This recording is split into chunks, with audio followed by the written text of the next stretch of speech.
Hello friends, સ્વાગત છે તમારું મારા કિચનમાં। ઢોકળા એક એવી રેસીપી છે જે આપણા ઘરોમાં મહિનામાં 3 થી 4 વખત તો બનતા જ હોય છે। તો આજે આપણે ઢોકળાનું એક પ્રીમિક્સ બનાવીશું, જેનાથી ઢોકળા એકદમ લચકદાર, રૂ જેવા પોચા અને ખાવામાં જરાય ગળે અટકે ના એવા બનશે। તો બસ હવે જ્યારે પણ આપણે ઢોકળા બનાવવા હોય તો કોઈ લાંબી પ્રોસેસની જરૂર નથી। બસ ઢોકળાનું પ્રીમિક્સ 10 મિનિટ માટે પલાળો અને 10 મિનિટમાં ઢોકળા આપણા તૈયાર થઈ જશે। અને આ ઢોકળાના પ્રીમિક્સને આપણે 6 મહિના સુધી સ્ટોર કરીને પણ રાખી શકીએ છીએ। અને જો આ રીતે તમે ઢોકળા બનાવ્યા તો તમારા ઢોકળા ક્યારેય નહીં બગડે અને એક ઢોકળા તમારા સરસ મજાના ફૂલશે અને જાડી પણ પડશે। તો ચાલો બનાવવાનું શરૂ કરીએ। તો સૌથી પહેલાં તો આપણે પ્રીમિક્સ બનાવવા માટે એક તપેલી કે વાટકીનો માપ સેટ કરી લેવાનો છે અને એનો જ ઉપયોગ કરીને આપણે બધી સામગ્રીને મેઝર કરવાની છે। તો અહીંયા એક તપેલી ભરીને આપણે બેસન લઈ લઈશું અને જે બારીક ઝીણું બેસન આવે છે એને જ લેવાનું છે, કરકરા બેસનની જરૂર નથી। હવે એ જ તપેલીના માપે આપણે એક તપેલી ચોખાનો લોટ લઈ લઈશું, એટલે કે બેસન અને ચોખાના લોટનું માપ આપણે એક સરખું રાખવાનું છે। જો તમે બરાબર માપથી આ ઢોકળાનું પ્રીમિક્સ બનાવશો તો ઢોકળા ખૂબ જ સરસ ટેસ્ટના બનીને તૈયાર થશે। હવે આમાં આપણે અડધી તપેલી અડદનો લોટ નાખીશું।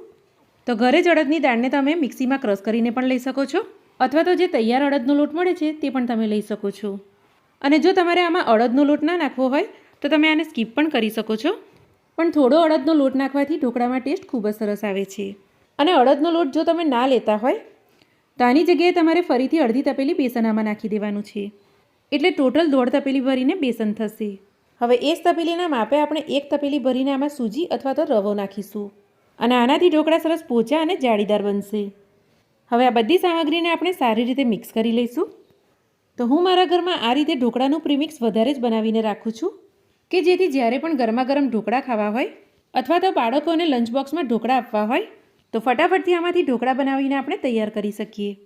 તો આજે તો મારા ઘરે એક પ્રોગ્રામ રાખેલો છે, તો આ બધા જ પ્રીમિક્સમાંથી હું ઢોકળા બનાવવાની છું અને આટલા પ્રીમિક્સમાંથી 3 થી 3.5 કિલો જેટલા ઢોકળા બનીને આપણા તૈયાર થશે। અને આ ઢોકળાના પ્રીમિક્સને જો તમારે સ્ટોર કરીને રાખવાનું હોય તો આમાં આપણે સ્વાદ મુજબ મીઠું નાખવાનું છે અને અડધી ચમચી આમાં આપણે હળદર નાખવાની છે અને સારી રીતે મિક્સ કર્યા બાદ આને સ્ટોર કરવાનું છે। તો તૈયાર છે આપણું ઢોકળાનું પ્રીમિક્સ અને આ ઢોકળાના પ્રીમિક્સને તમે 6 મહિના સુધી એરટાઇટ જારમાં રાખી શકો છો। તો અત્યારે તો હું આ બધા જ પ્રીમિક્સમાંથી ઢોકળા બનાવવાની છું, તો એટલા માટે એ જ તપેલીના માપથી 1 તપેલી ભરીને ખાટું દહીં આમાં નાખી દઈશું અને 2 થી અઢી તપેલી અથવા તો જરૂર લાગે એટલું આમાં પાણી નાખીશું। તો અત્યારે આપણે 1 તપેલી પાણી ભરીને નાખીશું અને પહેલાં આને આપણે સારી રીતે મિક્સ કરી લઈશું। બસ એક વાતનું આપણે ધ્યાન રાખવાનું છે કે એકસાથે આપણે બધું જ પાણી આમાં એડ નથી કરી દેવાનું। પહેલાં આપણે 1 તપેલી દહીં અને 1 તપેલી પાણી નાખીને સારી રીતે મિક્સ કરી લેવાનું છે અને ત્યારબાદ બીજું પાણી આપણે આમાં થોડું થોડું કરીને નાખતા જવાનું છે અને સારી રીતે મિક્સ કરતા જવાનું છે। કારણ કે કેવું થતું હોય છે કે અમુક વખતે આ બધા લોટ પાણીને વધુ એબ્ઝોર્વ કરતા હોય છે અને અમુક વખતે ઓછા પાણીને એબ્ઝોર્વ કરે છે। તો બસ આ રીતે આપણે આમાં અડધી તપેલી ભરીને પાણી નાખતા જઈશું અને આ રીતે આને મિક્સ કરતા જઈશું। તો 2 તપેલી ભરીને મેં આમાં પાણી નાખી દીધું છે અને સારી રીતે મિક્સ પણ કરી લીધું છે। તો હજુ મને આમાં અડધી તપેલી પાણીની જરૂર લાગી રહી છે, તો અડધી તપેલી આપણે ફરીથી આમાં પાણી નાખીશું, એટલે કે ટોટલ આમાં અઢી તપેલી ભરીને આપણે પાણી નાખ્યું છે। હવે આમાં આપણે સ્વાદ મુજબ મીઠું નાખીશું, તો 1.5 ચમચી જેટલું મેં આમાં મીઠું નાખ્યું છે। હવે આ બધું આપણે સારી રીતે હલાવીને મિક્સ કરી લઈશું અને આમાં જરા પણ ગઠ્ઠા કે લમ્સ ન રહે એ વાતનું આપણે ખાસ ધ્યાન રાખવાનું છે।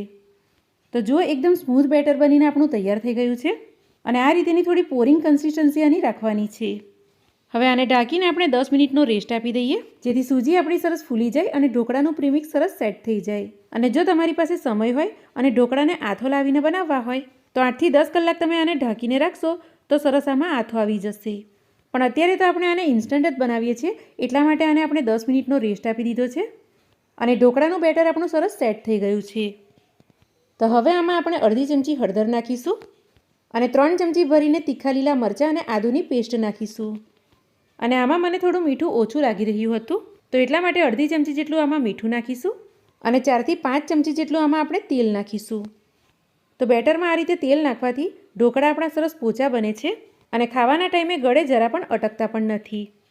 તો ચાલો બધું આપણે હવે સારી રીતે મિક્સ કરી લઈએ અને બેટરની કન્સિસ્ટન્સી તમારે આ રીતે જ રાખવાની છે, જેથી ઢોકળા આપણા સખત ના બનતા સરસ મજાના પોચા અને જાળીદાર બનીને તૈયાર થશે। તો બધું આપણે હલાવીને સારી રીતે મિક્સ કરી લીધું છે।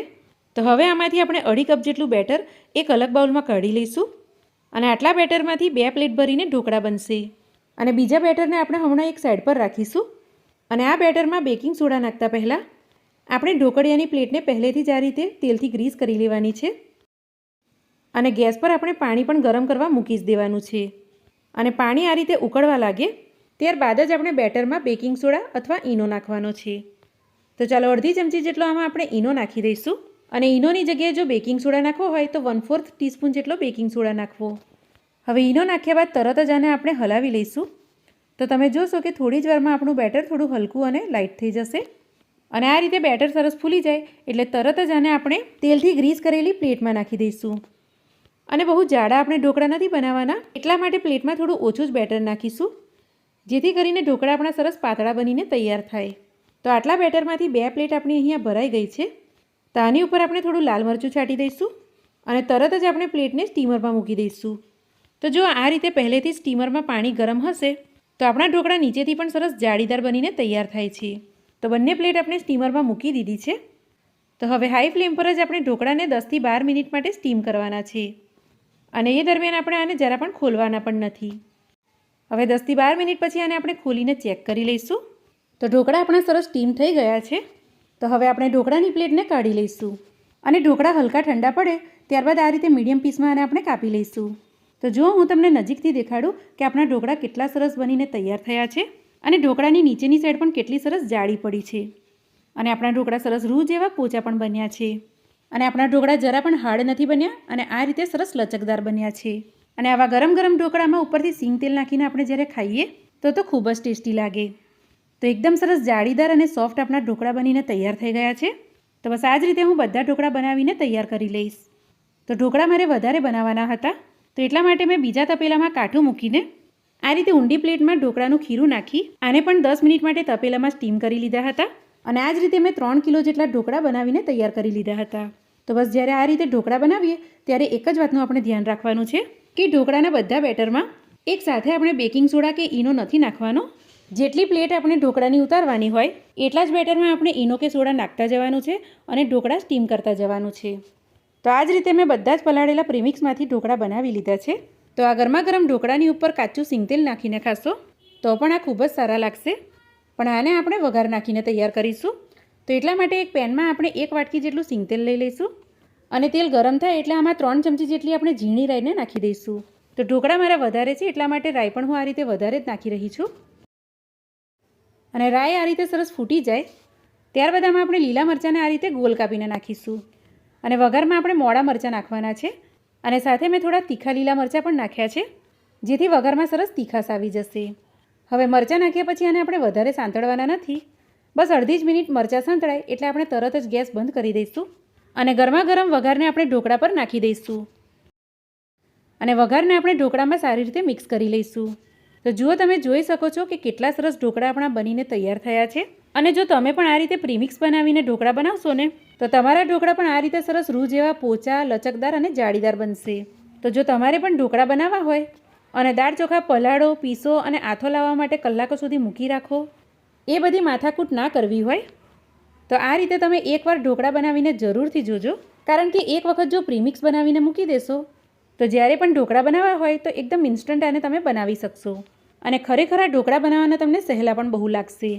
તો બસ ઉપરથી આપણે હવે લીલા ધાણા નાખીશું અને ગરમા ગરમ ઢોકળાને આપણે સર્વ કરીશું. તો આજની મારી રેસીપી જો તમને ગમી હોય યુઝફુલ લાગી હોય તો રેસીપીને એક લાઇક જરૂરથી કરી દેજો અને જો યુટ્યુબ પર જોતા હોય તો મારી ચેનલને તમે જરૂરથી સબસ્ક્રાઈબ કરી લેજો અને ફેસબુક પર જોતા હોય તો મારા પેજને તમે જરૂરથી ફોલો પણ કરી લેજો કારણ કે આવી જ અવનવી અને યુઝફુલ રેસીપી તમને મારી ચેનલ પર મળતી રહેશે. તો ચાલો મળીશું એક આવી જ નવી રેસીપીની સાથે. ત્યાં સુધી આવજો.